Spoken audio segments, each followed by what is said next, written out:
OK，大家好，咁咧就歡迎大家收睇呢個 FRM Part Two 嘅Demo Seminar 啦嚇。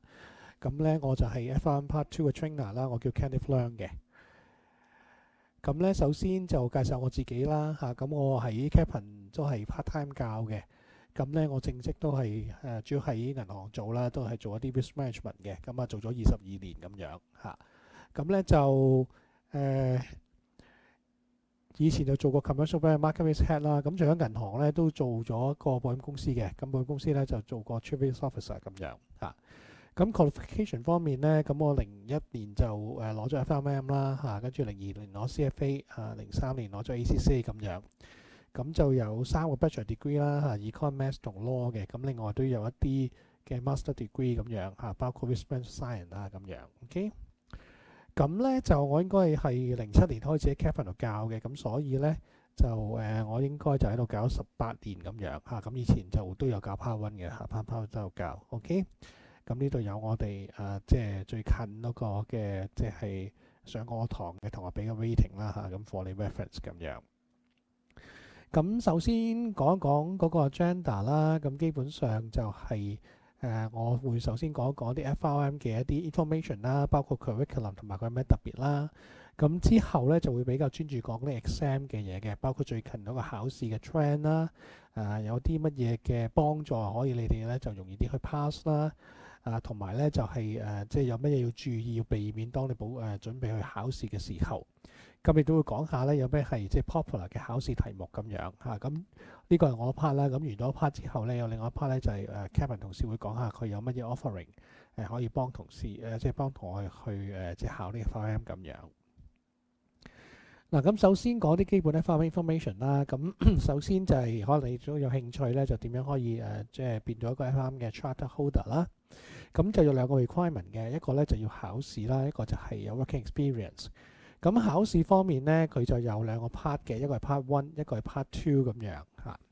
咁咧就佢咧就會係咧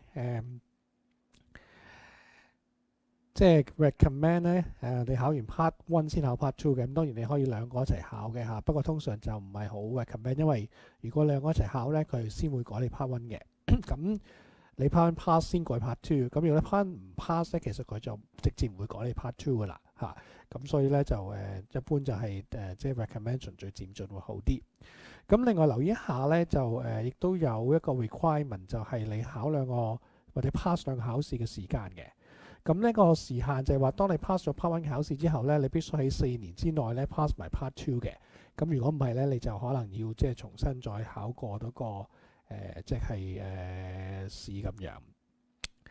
咁然後咧就亦都係我哋咧就係考完試啦，咁需要有嗰個 working experience 啦。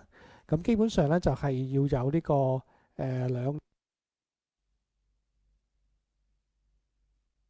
2experience 嘅。咁咧就呢2年咧就係 related 啦。咁 related 嘅意思唔係話即係你係需要即係一定係即係即係個 title 有 risk management 啊，或者個 risk 字就唔係嘅，佢睇你工作性質嘅嚇。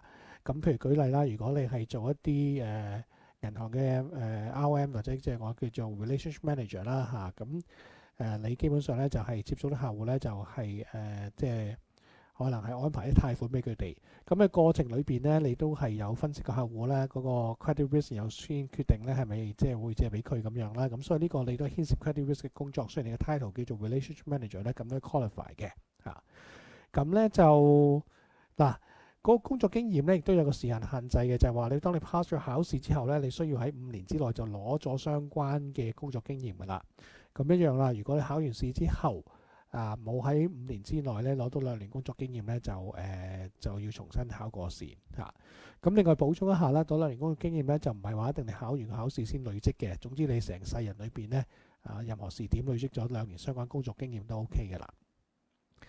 咁咧就另外咧就如果你2個即係考試又 pass 咗啦，亦都有中國相關嘅工作經驗啦，咁你就可以向甲申請嗰個即係 FRM 嘅 qualification 啦咁樣。OK。嗱，咁 Part 2咧，基本上考試形式咧都係用一個即係multiple choice 嘅形式啦。咁個題目少少唔同嘅，即係 Part 1咧就會有100條啦，Part 2 80條。咁大家都係考4個鐘頭嘅。咁你計一計咧，即係 Part 1大概咧就2.4分鐘一條咯。OK。咁而 Part 2咧就係3分鐘一條嚇，咁會即係多少時間嘅。咁點解多少少我就會再講解一下。OK。咁呢個就係 FRM 嘅 curriculum 啦。咁基本上如果喺 Part 1咧就係 cover 啲基本嘢嘅。咁包括 foundation risk management 啦，會講下有咩類型嘅 risk 啦，亦都會講一啲基本嘅 finance theory，譬如 CAPM 啦，亦都講啲過往例子。如果啲公司 risk management 做得唔好嘅時候，咁會咩嘅後果咁樣。咁另外咧就亦都有個 quantitative analysis 啦。咁基本上就話因為我哋做 risk management 咧，其中一個要做嘅嘢就要 measure，即係計下 risk 有幾大啊。咁就會需要一啲統計嘅工具嘅。咁所以 quantitative analysis 主要係就係呢啲統計工具。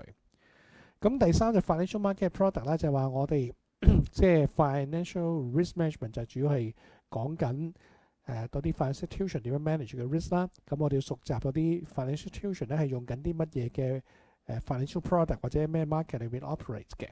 咁所以呢個 topic 咧就會講呢樣嘢。咁主要會講一啲金融機構常用嘅一啲金融工具啦，包括係債券啊、衍生工具啊等等嚇。嗱，咁我哋當知道咗quantitative analysis， 即係知道啲統計方法，亦都知道嗰啲金融機構常用產品嘅特徵之後咧，我可以將兩個夾埋，就計下呢啲金融工具嘅 risk 嘅嚇。咁所以呢個就最後個 topic valuation risk model 咁樣。嗱，咁 part 2嘅時候咧，就再係即係specific 一啲啦。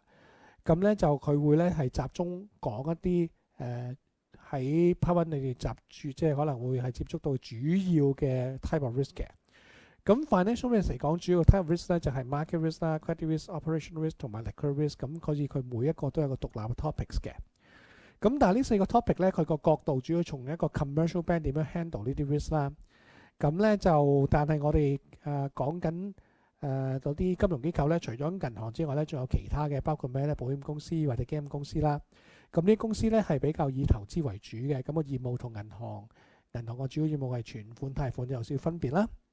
咁所以咧頭4個 topic 咧係集中喺 commercial bank 咧，咁可能裏邊有啲嘢咧唔係太過apply喺一啲其他金融機構，包括係頭先講嘅基金或者保險公司，佢哋係以投資為主嘅。咁所以我哋有第5個 topic 咧係 risk management and investment management， 係主要講呢啲以投資為主嘅金融機構點樣管理個 risk 咁樣。OK。咁最後仲有一個 topic 叫 current issue 啦。咁基本上就講金融市場或者 risk management 最新嘅一啲嘅發展，然後咧就係抽呢啲嘅 material 出嚟咧講下，即係作為咧佢嗰個考試 syllabus。咁包括咩咧？可能fintech 啦、cryptocurrency 啦、或者係一啲cyber risk 啦等等咁樣。OK。嗱，咁跟住呢個就考試日期啦。咁基本上就我哋一年有3次考試啦，5月、8月、11月啦嚇。咁呢個考試嘅時間，咁咧基本上而家都係用一個即係 computer base 嘅考試形式㗎啦。即係你播個 testing centre， 到時你就喺個電腦度考咯。就唔係再係一個 hall 咧，就一齊考咁樣嘅。OK。咁呢個詳細你哋可以上去監度睇翻最新嗰個 information 啦。OK。嗱，咁Part 1同 Part 2頭先我見過咩 syllabus 啦，咁佢哋個分別係咩咧？嗱，Part 1基本上就考啲基本嘅 tools 嘅，咁包括就係話基本嘅 financial instrument 嘅特徵係乜嘢啦嚇，咁另外都有啲基本嘅risk management 工具嘅 credit risk 咁樣嚇，咁佢就主要集中考你明唔明到樣嘢先，未考你點樣應用嘅。咁 Part 2咧就當你嗰啲頭先基本嘅嘢咧個 concept 明晒㗎啦，就開始考你點樣 apply 嘅。咁譬如有時啲題目咧就會話假設你係個銀行嘅 chief risk officer，咁你一早起身咧，可能個市場好波動啦，可能突然間即係我哋中國人民銀行大幅咧將嗰個人民幣中間價咧就係貶值咁樣，跟住就話你有咩存款、貸款、有咩投資，咁又問你有咩風險，咁真係好似當你一個 chief risk officer 咁問你一啲實際上嘅風險管理嘅工作嘅嚇，咁所以係比較 apply 一啲。咁通常啲 application 嘅一啲題目都會有個少少 case 啦，好似頭先講你係一個 chief risk officer 有咩情況出現，咁所以好多時係有一個 mini case study 咁樣嘅。咁所以 that's why 咧就係頭先講過點解你時間會多啲3分鐘，每一條多過2.4分鐘喺 Part 1咧，就因為多啲時間俾你嚟睇個 case study 嘅。咁另外咧就除咗係 more 即係 application oriented 之外咧，頭先講過咧 part one 咧，我會學一啲基本嘅計算風險嘅工具叫 Relative Risk 啦。咁喺 part two 會學啲複雜一啲嘅beyond rounded risk 嘅，咁包括 expected shortfall 咁樣。OK。咁另外一個你哋可能好有興趣嘅咧，就係嗰個 passing rate 啦嚇。咁part one part two 咧，通常都係50零咁樣啦。你睇過去幾年嚇。咁通常 part two 就會低啲嘅挨近50低個水平啦52啊咁樣，有時會低過50都未定因為始終都係part two 嗰個topic 咧就相對咧就係可能會係 advanced 啦或者複雜少少啦咁個 passing rate 就會低少少咁樣。OK。好啦，咁講完呢翻基本 information 咧，就講一啲同考試有關嘅嘢啦。咁首先講一講考試嘅 trend 啦。咁咧個 trend 係點咧？首先有啲題目咧係計算為主嘅。咁咧而家個計算咧就會越嚟越複雜，即係要求你多啲時間先 solve 到或者計到嗰啲數嘅。咁其中個例子就係以前好多時有啲題目咧都係要比較個 normal 同 non-normal VAR 嘅計算啦。咁以前只不過可能兩個都係99% one day VAR。一個 normal delta normal 計，一個 not normal 計，兩個 difference 係幾多咁樣問。咁而家新嘅題目就唔係啦，一個題目裏邊4個答案咧有唔同嘅 percentage 同埋 time horizon嘅，可能 A 嘅答案就問緊91% one day VAR，B 嘅答案問95% 10 day VAR，咁你又要計晒咁多個咧，個計算時間就大好多嘅，長好多。咁另外咧，亦都考試嘅時候咧，就有一啲以往好少出嘅題目咧，就近年都會有出咁樣。咁咧就包括乜嘢咧？譬如 principal component analysis 啦，咁基本上咧就以往10年差唔多未出過啦應該都冇出過。咁突然間咧就喺舊年咧就到 patent exam 就見得到咁呢啲都係一個最近嘅 trend 咁樣。OK。嗱，咁就住頭先嗰啲 trend 我哋點樣處理咧？嗱，首先頭先講過啦，可能咧有啲題目越嚟越複雜啦。你要係做啲長嘅時間先做得完，或者有一啲冇乜見過題目咧，你又唔係好識答嘅，可能要磨好耐咁樣。咁我哋咧就首先建議咧，你考試嘅時候咧就要將你嘅題目咧即係過一次先，簡單睇一睇。咁就將佢分3類。咁第一類咧就係話咧，你係知道點樣做，而你係知道3分鐘之後做完嘅。咁第二類咧就係話，你咧係知道點做，但係可能要超過3分鐘先做得完，可能就係牽涉到 calculation 啦即係我哋頭先講嘅呢個啦。OK。咁第三類咧就係可能你唔識點做嘅，基本上都要諗好耐，要磨好耐嘅咁呢個就另外一類啦，就係頭先我哋講下啲好少出嘅題目啦你根本都冇讀，即係少出你冇讀過啦，咁你就即係理論上都唔知點答啦，係咪？可能要諗好耐。去即係磨下條題目咁樣。咁我哋咧就建議咧，其實第一類咧，你係即係最有把握去做嘅，同埋好快做得到。咁我應該咧就睇完一篇題目咧，先做咗第一類先咁然後咧做晒第一類嗰啲題目之後啦，就再從頭做一次，就做第二類嘅題目。因為第二類其實咧你都識做嘅，只不過時間長啲啫。咁第三類嗰啲咧，你冇乜 idea點做咧，要諗好耐磨好耐嘅，亦都冇得把握去攞分嘅，咁啊擺喺最後啦咁呢個咁嘅即係 prioritize 嘅方法咧，就可以令你咧 make sure 你都識做亦都係做得快啲，可以做咗先secure 咗多啲，你係有能力攞到個分數就唔好話嗰啲做好耐或者你基本上冇乜把握做嗰啲咧，你又花好多時間，到最後咧剩翻少少時間咧見到好多原本你識做嘅都做唔到啦咁樣。OK。嗱咁所以咧，我哋都有啲即係即係 way 啦suggest 點樣係比較容易啲去攞分嘅。咁第一就頭先講啦，你要將佢分次序 prioritize 1、2、3一對啲做先，2咧就第二做咁樣咁然後咧就你做題目嘅時候咧，見到有啲題目咧，其實咧係即係你知啦，派條 standard formula 就可以 solve 到噶啦。即係我哋所謂啲執分嘅題目即係你係嗰條式噶啦你派啲數落咧就計到答案噶啦。OK。咁譬如你計 component y、expected shortfall 呢就係例子啦咁多啲咧你就應該做先嘅，因為嗰啲相對地咧就係即係執分嘅題目啦咁第三咧就盡量係練習多啲，唔好意思以往嘅題目咁咧就不過留意咧，如果你喺級嘅 Python exam 嘅時候咧，佢咧有一啲題目咧就係所謂咧，即係以往 syllabus 轉咗啊，咁又唔再適合嘅。咁嗰啲咧你就要留意嚟攞佢哋咁樣。OK，sorry。咁第四咧就係要睇清楚題目啦。有啲題目咧啲字拗溜楞嘅，譬如寫住 least likely correct 咁樣。咁其實個意思咧就問緊咩咧？係最唔啱嘅答案。咁但係你睇到correct 嘅，咁你以為揀個最啱嘅，咁你就答得唔啱咯。OK。咁最後咧就係話咧，有時題目裏邊咧有啲 hints 俾我哋嘅。咁譬如話，你見你有條題目計劃嘅，咁佢 mention 咗你可以假設一年有252日。咁其實佢俾呢個 information 裏面咧，其實有用嘅，即係冇用佢唔俾你啦，係咪？咁好可能就係話，其實佢俾咧就係一個即係一年嘅 volatility，你咁叫你計 one day VaR，咁你咪要將一年嘅 volatility 除翻一年有幾多日嘅開荒。呢個 case 佢俾你咧就252嘅開荒，計翻一日嘅 VaR 去計即係計翻一日嘅 volatility，計翻一日嘅 VaR 咯。咁所以佢俾啲 hints咧，你都要留意。你答題目嘅時候咧，係可能需要用到呢啲 informations 嘅。OK， 好啦，咁頭先講過有咩方法容易攞分啦，咁跟住亦都講講有咩即係嘢我哋要避免，或者有咩即係容易犯嘅錯誤我哋要避免考試嘅時候。咁第一頭先講過啦，就係話我哋咧就要用舊嘅題目嚟操題目啦，係咪？咁操題目嘅時候，你留意咧就唔好懶懶閒咁樣，因為唔係真係考試咁慢慢磨係咪？3分鐘一條題目你10分鐘先做出嚟咁樣，因為你到時咧習慣咗即係慢慢做咧，你考試嘅時候咧就唔夠做得快。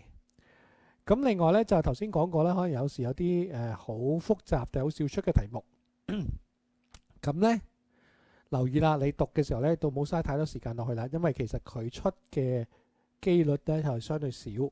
咁你擺好，但係佢又複雜喎，咁你要明白可能要擺好多時間落去，咁就唔係幾 efficient 啦，因為擺好多時間先至係可以讀得明一啲可能出機會唔大嘅題目。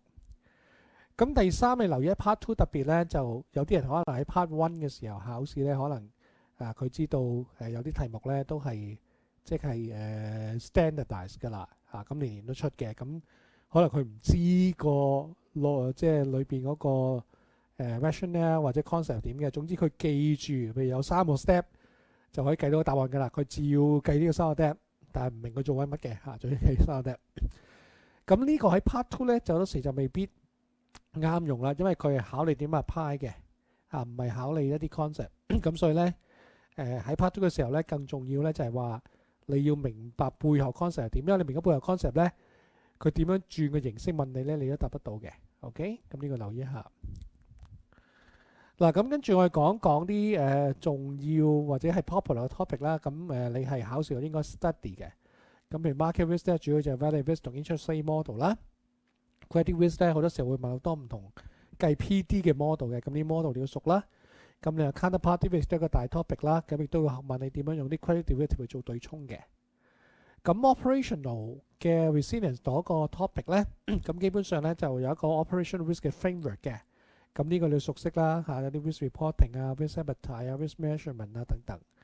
咁另外呢個 topic 咧都有多risk management regulation 嘅，咁係銀行方面嘅啦，就叫 Basel regulation。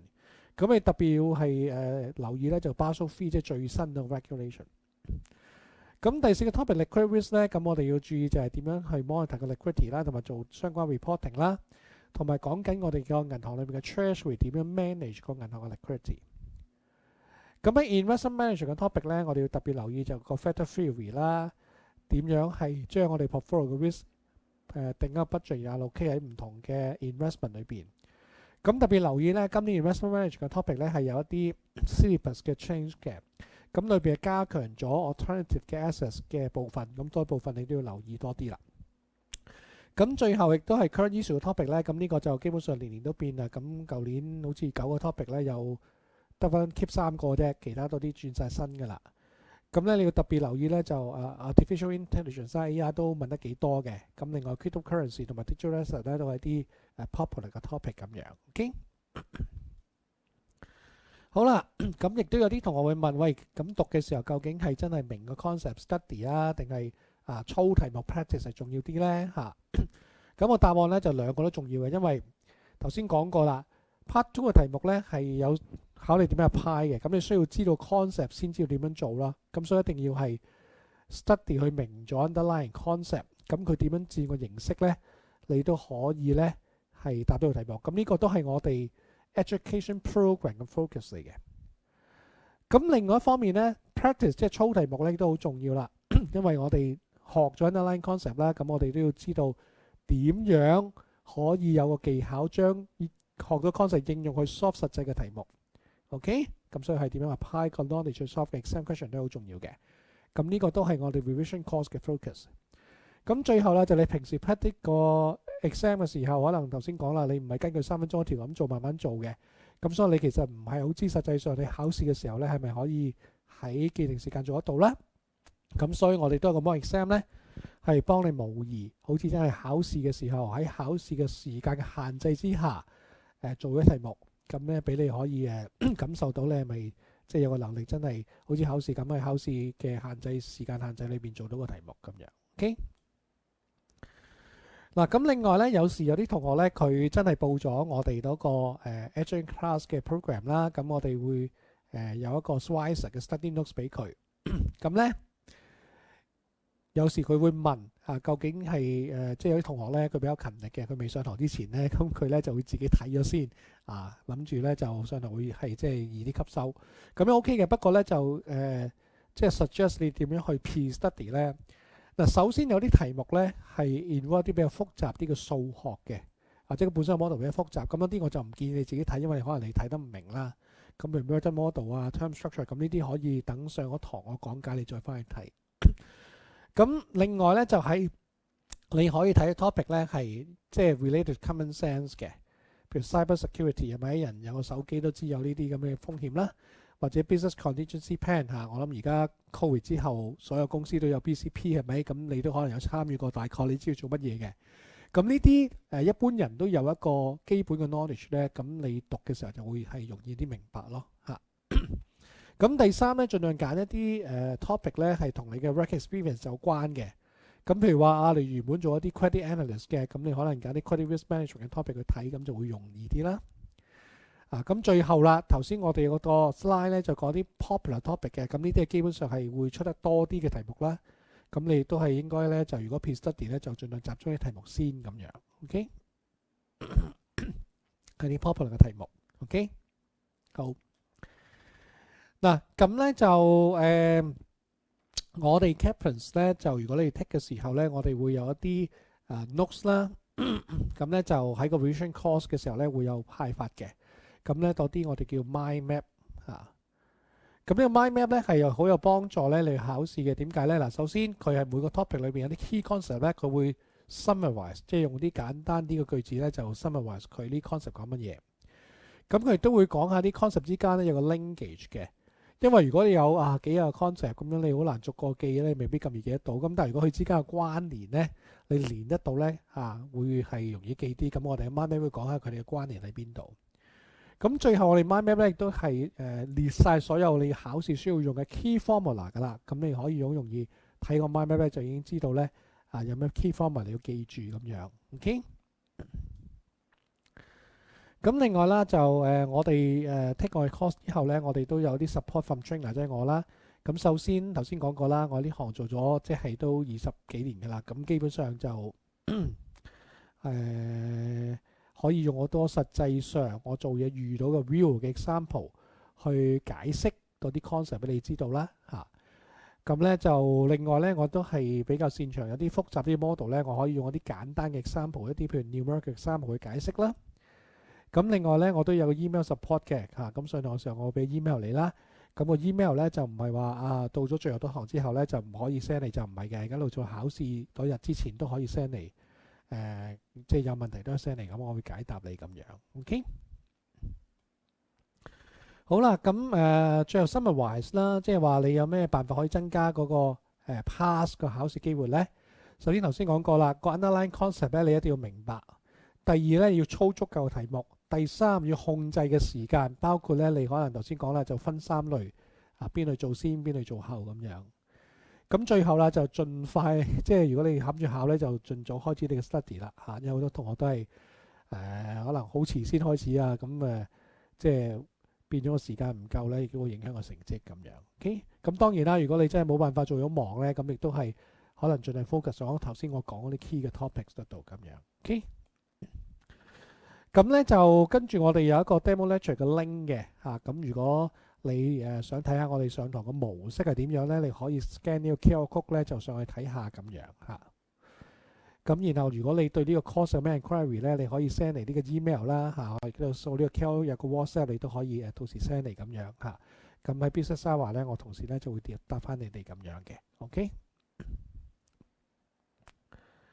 好，咁今日咧嗰個即係 seminar 就到呢度啦，唔該晒，拜拜。